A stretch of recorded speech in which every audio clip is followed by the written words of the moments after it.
Ya, teman-teman semua yang saya sayangi, saya El Asamau, saya baru divonis menderita atau positif COVID-19, Corona, yang lebih dikenal.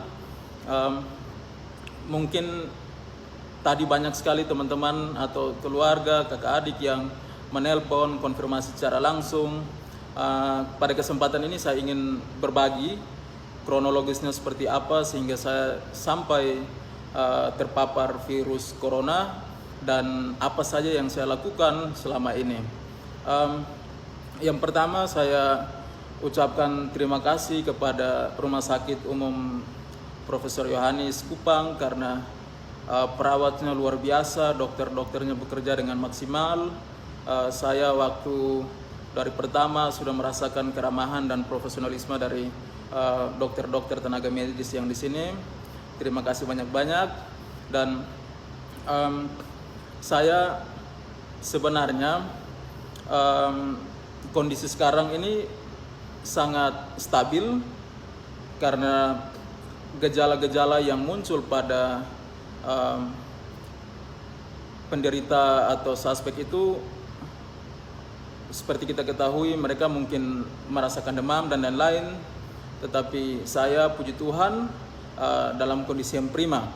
Nah, teman-teman semua, saya dari Alor dan sementara ada kegiatan persiapan untuk studi lanjut di Yogyakarta, tetapi waktu keberangkatan kami ke Yogyakarta itu sebelum ada larangan atau semacam informasi resmi dari WHO untuk tidak beraktivitas dan lain sebagainya di luar rumah.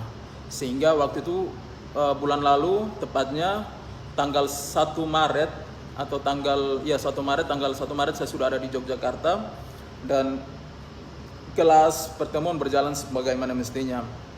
Dan satu minggu setelah di Jogja itu kami ada dipanggil untuk kegiatan di Jakarta. Nah, selama kegiatan 1 minggu di Jakarta ini kemungkinan besar saya terpapar di sana dan itu berlangsung dari tanggal 9 sampai tanggal 13 Maret. Nah, tanggal itu saya merasa bahwa kondisi tubuh saya itu tidak berubah karena memang waktu dari Alor pun juga saya sering meriang karena mungkin kelelahan dan saya sedikit bermasalah dengan lambung, asam lambung, sehingga saya merasa itu memang asam lambung. Sehingga kondisi tidak berubah, saya tetap meriang, badan sakit, dan itu berlanjut sampai kegiatan di Jakarta itu. Nah, pas ketika ada di Jakarta, kami diinformasikan setelah tanggal 15 itu bahwa semua kegiatan harus dihentikan. Dan kegiatan yang ada di Yogyakarta itu juga dipindah menjadi online, sehingga kami tidak ke kelas dan saya mengambil keputusan untuk kembali ke Kupang saat itu. Tetapi karena saya belum merasa bahwa ini menjadi ancaman tersendiri untuk saya coba mengambil keputusan untuk pulang ke Kupang. Kenapa? Karena ya riwayat sakit saya tadi bahwa memang saya harus mendapat penanganan. Kalau kembali ke Kupang, istri bisa atau mertua bisa siapkan makan, minum dan pengobatan di rumah, sehingga saya mungkin bisa lebih cepat pulih untuk ketika saya ada di Kupang. Dan saya tanggal 18 Maret sebelum ke Kupang itu saya singgah di Bali. Di Bali karena ada bertemu saudara, sudah lama sekali tidak ketemu. Mereka menjadi kakak saya yang saya harus ketemu saat itu. Dan waktu itu belum ada tanda-tanda sama sekali bahwa saya terpapar. Itu tanggal 18. Dan tanggal 22 saya ke Kupang. Tanggal 22 saya ke Kupang dan kondisi tidak ada sama sekali merasa hal-hal yang aneh terhadap diri saya, meriang-meriang masih sama. Sehingga setibanya di Kupang, Oh iya, selama dari Jakarta itu saya menjaga diri betul-betul. Saya tidak bersalaman dengan orang, saya cuma pakai siku kalau terpaksa. Saya jaga jarak, saya pakai masker, bawa hand sanitizer, dan juga saya cuci tangan. Saya menjaga untuk tidak meraba mulut, mata, dan lain sebagainya. Dan ketika sampai di Kupang, itu saya isolasi diri di dalam kamar sejak tanggal 22 hari Minggu. Itu saya di dalam rumah, tidak keluar-keluar. Jadi di rumah tetapi di kamar, saya kamar dipisah, makan minum saya tersendiri, tidak ada yang masuk ke kamar. Lalu saya coba untuk mengerjakan beberapa hal yang saya senangi, mendengar musik, membaca, sempat juga menulis buku dan sampai selesai karena saking lamanya saya di kamar.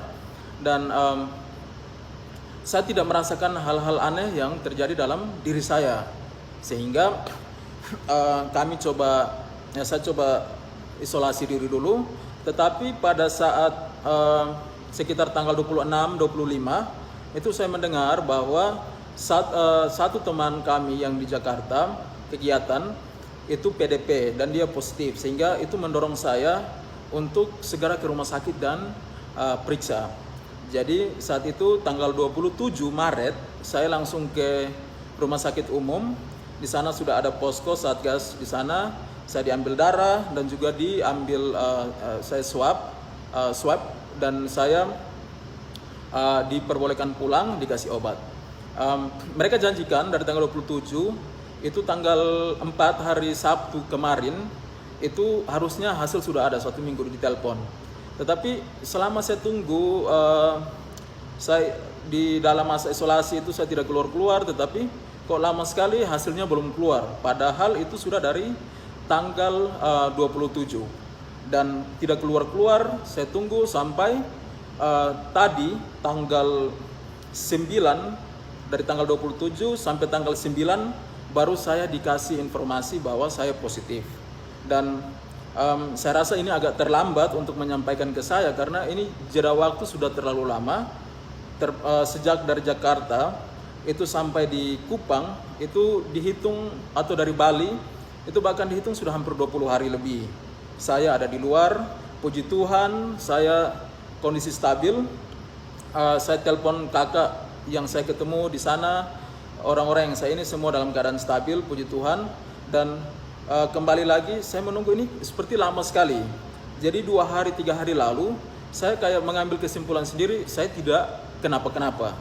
Karena hasil tidak keluar-keluar, saya sempat berpikir bahwa hasil saya negatif sehingga tidak ditelepon oleh pihak rumah sakit. Dan saya sudah sempat keluar, saya jaga jarak tetap, saya pakai masker, ketika keluar saya pakai hand sanitizer dan lain sebagainya. Saya tidak kontak dengan siapa-siapa. Mungkin dekat, berdiri dekat, tetapi mau berjabatan tangan atau apa tidak sama sekali. Sehingga saya tadi baru ditelepon untuk datang swab untuk yang kedua kali dan dinyatakan positif corona. Suatu hal yang saya tidak pernah bayangkan bahwa ini akan terjadi di saya, apalagi kita tahu bahwa NTT ini menjadi provinsi yang belum terpapar sama sekali. Dan ketika saya disampaikan oleh dokter bahwa saya positif, dokter sampaikan saya hari pertama, ini rambut saya juga belum digunting karena di dalam rumah saja, biasanya pendek tapi ini sudah panjang sekali. Dokter sampaikan bahwa saya orang pertama yang dinyatakan positif corona. Dan saat itu saya langsung diminta untuk isolasi di rumah sakit, ada di rumah sakit umum daerah. Dan istri saya, keluarga di rumah, puji Tuhan sekali lagi karena semua dalam keadaan sehat walafiat dan tidak ada gejala apapun itu. Tetapi mohon doa semuanya baik-baik saja, karena saya sebagai orang yang ada di luar terus kembali ke NTT ini karena suatu keharusan. Saya harus kembali karena posisi saya sakit di sana, dan sakit itu sudah terbawa dari alor sebenarnya. Dan saya coba cek juga di Siloam dan di sana ternyata saya negatif untuk tipes, tetapi gejala itu saya rasakan terus, sehingga ini bukan hal baru untuk saya. Termasuk saat ini juga tetap badan tidak enak, tetapi ini hal yang sama yang saya alami sejak masih dari alor kemarin. Dan kembali lagi kenapa saya harus pulang, saya harus mendapatkan pengobatan, perawatan dari keluarga sehingga makan saya stabil. Karena kalau lambung makan tidak stabil, apalagi di Jogja semua sudah lockdown dan susah untuk mencari makan, apalagi untuk saya yang sendiri mungkin ada kesulitan tersendiri untuk saya. Dan juga saya melihat banyak teman-teman yang kalau mahasiswa misalnya masih mendapatkan tunjangan atau kiriman dari orang tua, mungkin bisa bersabar. Yang dalam kondisi sehat, tolong, karena kita pulang pun juga kita harus tinggal di dalam rumah selama 14 hari paling kurang. Jangan kita mengambil keputusan untuk langsung pulang karena risikonya sangat besar sekali. Dan untuk bersaudara, teman-teman di luar yang memang saya sempat ketemu yang di Bali, ada saudara saya, dia terkena dampak betul-betul. Dia seorang driver untuk Grab dan sepi, dia tidak bisa makan, kos-kosan tidak bisa dibayar. Dia bilang, KKL ini kalau saya di Bali terus, saya bukan mati karena corona tetapi mati karena kelaparan. Jadi saya harus pulang rumah. Saya bilang oke, pulang, tetapi ingat, hati-hati. Karena kita tidak mau seperti apa lagi kita buat. Untuk itu teman-teman yang lain, mungkin pada kesempatan ini saya sampaikan, orang yang mau pulang itu memang ada berbagai banyak alasan. Bukan karena mereka ingin mau pulang secepatnya, karena ada liburan, ambil kesempatan, tidak. Karena ada beberapa faktor personal yang mungkin tidak diketahui oleh semua orang. Sehingga tolong dimaklumi, tetapi saya ingin berpesan supaya mereka itu juga tetap harus hati-hati. Jujur sampaikan ke medis, ketika sampai langsung lapor dengan kesadaran penuh untuk isolasi diri, menjaga keamanan lingkungan tempat tinggal sendiri dengan baik sehingga tidak membahayakan orang lain. Kalau bisa tinggal di luar, tetap bertahan, please bertahan dulu. Dan pada kesempatan ini juga saya ingin menyampaikan bahwa untuk teman-teman yang sempat bersentuhan atau berinteraksi dengan saya tahu bahwa teman-teman pasti kaget semuanya. Saya juga kaget sekali tadi, tetapi saya coba berpikir kenapa sudah hampir 20 hari saya masih dalam keadaan stabil. Karena aktivitas selama 20 hari ini saya bawa dengan hal-hal yang positif.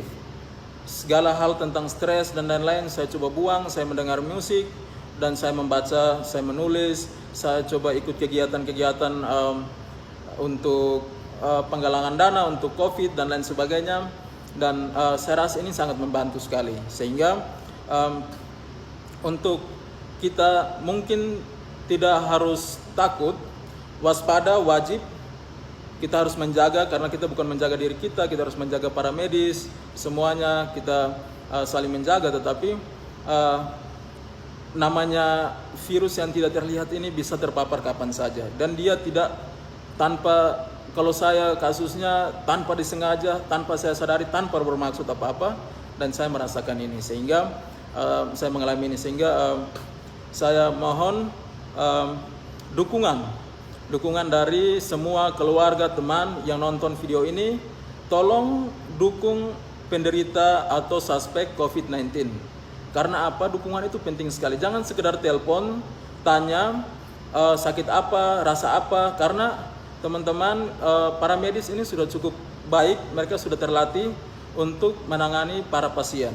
Sehingga ketika teman-teman menunjukkan simpati atau rasa sayang, saya tahu banyak sekali di luar yang menyayangi saya, keluarga kami, dan akan memberikan simpati. Tetapi saya punya request. Yang pertama, jangan tanya kondisi saya. Karena sekarang teman-teman lihat, saya sehat-sehat saja, rasa meriang, tapi ini sudah dari alor. Waktu 2 bulan yang lalu, ini masih terbawa terus. Saya sehat-sehat saja, tolong jangan tanya bagaimana kondisi, karena saya baik-baik saja. Tetapi saya minta Kalau mau kontak saya, kalau telepon mungkin saya tidak angkat karena saya harus istirahat, tetapi berikan kata-kata yang memotivasi saya. Setidaknya kalau saya bisa request hal-hal apa yang menjadi kesan positif yang baik dari saya selama ini untuk teman-teman, kenalan semua, sehingga saya termotivasi untuk bisa sembuh. Dengan imun yang baik, dengan makan yang baik, saya bisa pulih dan ini bisa menjadi pertimbangan untuk yang lain juga. Untuk itu teman-teman, terima kasih sudah banyak yang telepon. Saya tidak tahu, harusnya dirahasiakan, tetapi dari jam 4 sore sampai sekarang jam 11 mau jam 12 ini banyak sekali yang menghubungi saya. Saya tidak tahu mereka dapat informasi dari mana. Bahkan kakak saya di Bali, semua istri ditelepon, ditanya posisi di mana. Terima kasih banyak karena itu sudah sangat membantu kami dengan menunjukkan perhatian Bapak Mama semua, tentunya karena ada kewaspadaan juga. Tetapi saya mohon sekali tolong kasih kami support. Kasih kami support please Bapak Mama yang suka melawak, berikan kami yang penuh dengan humor sehingga kami terhibur dan kami bisa pulih dengan sendirinya. Mohon doanya juga, tolong mendukung, tetap waspada dimanapun, karena saya tidak pernah menyangka bahwa ini akan terjadi di diri saya. Tuhan Yesus luar biasa, baik sekali, dan saya mengetahui hasilnya walaupun terlambat, tetapi saya mengetahui dan bisa mendapat penanganan. Sekarang saya lagi diisolasi, saya akan tetap menunggu hasil sambil melakukan beberapa aktivitas. Saya akan tetap berkomunikasi dengan teman-teman semua juga, tetapi tolong supaya jangan sampai, kalau menghakimi mungkin tidak, tetapi menanyakan hal-hal yang akan menjurus kepada saya untuk berpikir dan saya akan stres, termasuk keluarga saya. Tolong dukungannya, saya sekali lagi minta berikan hal-hal yang menjadi kesan baik untuk Bapak Mama, teman-teman, kakak adik yang mengenal kami secara personal, yang pernah ketemu dimanapun itu. Tolong bisa WA, bisa melalui Facebook, atau melalui video ini bisa mengirimkan suatu nada positif sehingga kami bisa cepat pulih. Karena sejujurnya kami ingin sekali berbuat banyak, kami ingin sekali berbakti, tetapi kondisi seperti ini semoga menjadi pelajaran untuk semua. Yang paling terakhir, tolong ikuti anjuran pemerintah, teman-teman. Tolong sekali, pakai masker, wajib kemanapun keluar. Jangan bilang, oh itu ada di Jawa, ada di luar. Sekarang di NTT ada, dan tanpa saya, ini bukan hal yang saya inginkan, tetapi terjadi di saya. Saya mohon teman-teman pakai masker, selalu cuci tangan, tinggal di dalam rumah, keluar untuk yang penting-penting. Kita tidak tahu di luar sana siapa yang sudah kena, karena pasti ada saja yang sudah kena tetapi mereka tidak tahu. Ini ada di NTT, ada di Kupang sekarang. Tolong Bapak Mama bisa untuk mendengar ini teman-teman semua dan menjaga diri keluarga masing-masing. Demikian, terima kasih banyak. Mohon doanya. Selamat malam. Selamat merayakan Paskah untuk umat Kristiani yang akan melaksanakan hari Raya Paskah, Jumat Agung besok. Tetap waspada dan sekali lagi ikut anjuran pemerintah. Selamat malam. Salam.